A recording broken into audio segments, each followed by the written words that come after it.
سب سے پہلے بات کریں کہ لاہور کے مختلف علاقوں میں کہیں ہلکی اور کہیں تیز بارش، مال روڈ، ہال روڈ اور ریلوے اسٹیشن کے اطراف بارش، گڑھی چاہو، ایمپریس روڈ اور لکشمی چوک کے اطراف میں بھی تیز بارش کے باعث شہر کا موسم خوشگوار ہو چکا ہے اور درجہ حرارت کی شدت میں کمی محسوس کی جا رہی ہے۔ لاہور کے یہ مناظر ہیں۔ لاہور کے مختلف علاقوں میں کہیں ہلکی اور کہیں تیز بارش کا سلسلہ اس وقت جاری ہے۔ مال روڈ، ہال روڈ اور ریلوے اسٹیشن، گڑھی چاہو، ایمپریس روڈ اور لکشمی چوک کے اطراف میں تیز بارش دیکھی گئی۔ بارش کے باعث شہر کا موسم خوشگوار ہو گیا اور درجہ حرارت میں کمی بھی محسوس کی جا رہی ہے۔ پنجاب میں بجلی ریلیف پر دو حکومت اتحادیوں میں لفظی جنگ، پیپلز پارٹی اور مسلم لیگ نون میں تلخ بیان بازی۔ وزیر اعلیٰ سندھ نے گزشتہ روز پنجاب کی جانب سے بجلی کے بلوں میں ریلیف دینے کو اب ہم ان بے وقوفوں کے اعلانات کہا تو وزیر اعلیٰ پنجاب مریم نواز نے جواب میں کہا، کیا عوام کو ریلیف ملنا بے وقوفی ہے؟ کیا کرپشن کا پیسہ جیب میں ڈالنا اور ہیلی کاپٹرز میں گھومنا بے وقوفی نہیں؟ آپ کو سیریسلی بتاؤں، مجھے نہیں پتا لوگوں کو ٹائم کیسے نکلتا ہے سارا دن ٹیلی ویژنز پہ آنے کے لیے اور صرف کام کرنے کے لیے۔ We believe in doing work. اعلانات ہوتے رہتے ہیں عجیب و غریب، جس کی وجہ سے ہم پریشانی میں آ جاتے ہیں کہ بے وقوفی کے اعلانات کا جواب کیسے دیں۔ میں بہت سن رہی ہوں ٹی وی پہ کہ جی یہ شارٹ ٹرم ریلیف ہے، یہ شارٹ ٹرم ریلیف نہیں۔ کسی نے یہ لفظ استعمال کیا کہ یہ بے وقوفی ہے۔ کرپشن کا پیسہ جیب میں ڈالنا، پروٹوکول پہ پیسے خرچ کرنا، جہازوں پہ، ہیلی کاپٹرز پہ، گاڑیوں کے کانوائز پہ، تنخواہوں میں، گھروں پہ، یہ بے وقوفی نہیں ہے۔ عوام کو ریلیف دینا بے وقوفی ہے۔ وزیر اعظم شہباز شریف کا کہنا ہے کہ پنجاب حکومت نے اپنے وسائل سے بجلی صارفین کو ریلیف دیا۔ پنجاب نے ترقیاتی فنڈ سے 45 ارب روپے مختص کیے۔ ریلیف میں وفاق نے کوئی حصہ نہیں ڈالا۔ باقی صوبے بھی اپنے عوام کو ریلیف دے سکتے ہیں۔ کچھ لوگوں نے ایسی باتیں سننے کو ملی جن پر افسوس ہوا۔ ریلیف کے معاملے پر سیاست سے گریز کرنا چاہیے۔ NFC ایوارڈ کا 60% حصہ صوبوں کو جاتا ہے۔ انہوں نے کابینہ اجلاس سے گفتگو کے دوران مزید کہا، IMF کے ساتھ سٹاف لیول معاہدہ ہو چکا ہے۔ پاور سیکٹر میں نقصانات کم کرنے کے لیے اقدامات کیے جا رہے ہیں۔ ریونیو کا ہدف 13.5 کھرب تک لے کر گئے۔ ملک میں مہنگائی کم ترین سطح پر ہے۔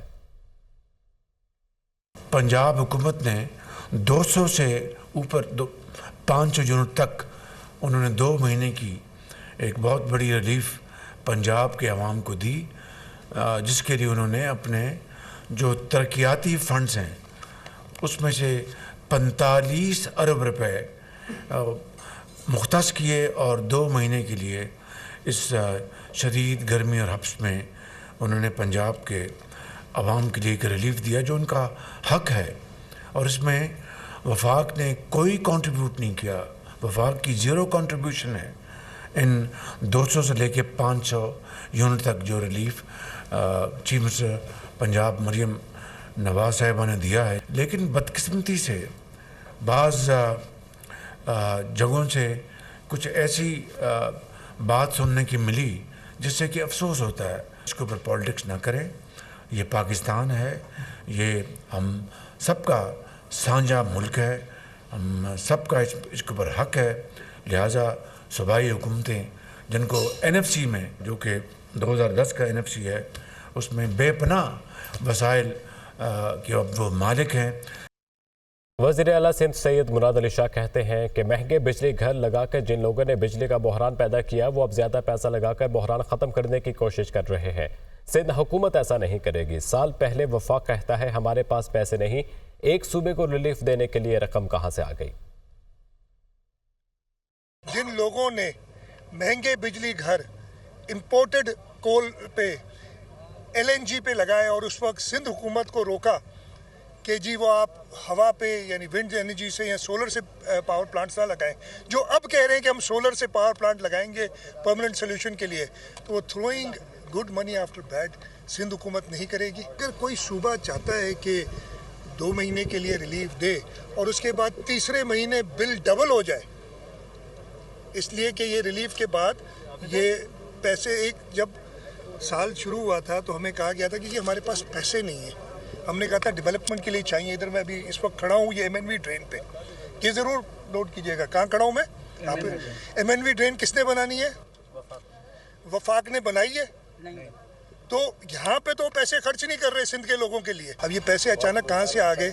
غزہ میں جنگ بندی معاہدے کمیشن، امریکی وزیر خارجہ اینٹونی بلنکن کی قطر آمد۔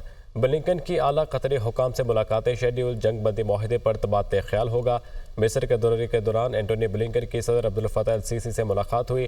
وقت آ گیا ہے کہ دانشمندی سے کام لیا جائے، امن و سفارتکاری کی زبان بولی جائے۔ غزہ جنگ کے علاقائی پھیلاؤ کا تصور بھی محال ہے۔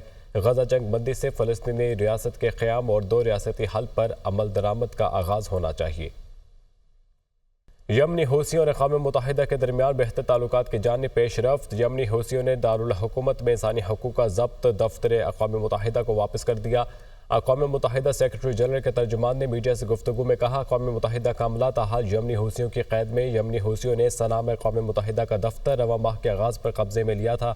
ترجمان اقوام متحدہ۔ اور روسی صدر ولادیمیر پوٹن کا دورہ ہے چیچینیا۔ ولادیمیر پوٹن 13 سال بعد چیچینیا پہنچ گئے۔ چیچینیا کے رہنما رمضان قادروف نے پوٹن کے ایئرپورٹ پر استقبال کیا۔ پوٹن کے دورے میں یوکرین جنگ، چیچینیا کی حمایت اور آئندہ کی حکمت عملی ایجنڈے میں شامل ہے۔ اور روسی صدر ولادیمیر پوٹن نے دورہ چیچینیا کیا۔ ولادیمیر پوٹن 13 سال بعد چیچینیا پہنچ گئے۔ چیچینیا کے رہنما رمضان قادروف نے پوٹن کا ایئرپورٹ پر استقبال کیا۔